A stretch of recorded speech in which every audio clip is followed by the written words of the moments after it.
Hello, this is foodoffensive.com's Rush Hour Rants, where I bring you 2 or 3 times a week a quick little news story, a little update about what's going on in food, and no, not the latest celebrity chef or who's won the latest contest, but the news about food and what we're eating, what's in our food supply. And the buzz going on right now is the banning of sugary sodas, the soda ban that's going on. And Mayor Bloomberg in New York had a while back had banned soda, I believe, is 16 ounces or more. And it looks like New York Mag, the Daily Intel from the New York Mag, is reporting that Cambridge, Massachusetts wants in on this little ban. And the article talks about Mayor Bloomberg has had a hard time finding people who support his proposed ban on sugary beverages larger than 16 ounces, even with his daughter and the First Lady offering a less than enthusiastic response.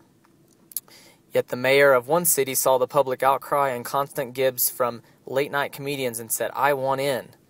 That's right, it goes on to say, quote, "On Monday, Mayor Henrietta Davis of Cambridge, Massachusetts, proposed a similar ban on selling absurdly large drinks in her city." And it just goes on to talk about how she was inspired by Bloomberg's plan and said, in addition to being an obesity threat, soda is one of the contributing factors to an increasing rate in diabetes and heart disease amongst young people. Well, for one,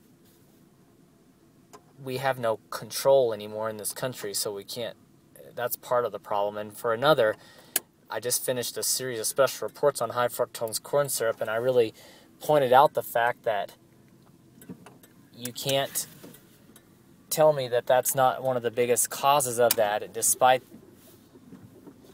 that anything in excess is going to be a problem. But the fact that high fructose corn syrup has played a huge role that studies have shown in obesity.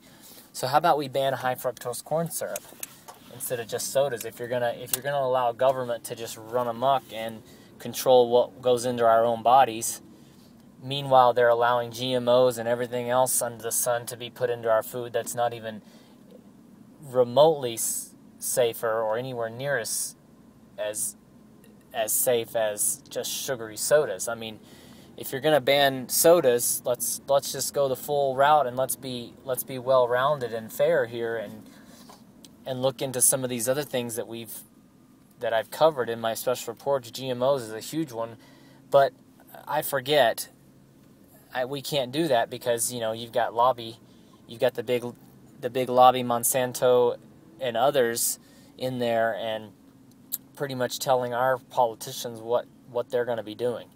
And obviously they're not telling them to stay away from GMOs. In fact, they're just letting them in. It's hard for us to even get them to label the fact that something has a GMO in it. So, and I'm going to cover also this week another recent story about getting one step closer to the labeling in a couple of states. And so that is good news, but I just wanted to finish up here on today's rant by saying, this is what happens when government gets their hands on something, and it just takes one person in control to push for banning beverages. And of course more people are going to follow suit, just as you're seeing here with Cambridge wanting to do it now. And like I said, let's look at some other culprits. Let's look at some other things that are far worse, that are far more out of control, and far more.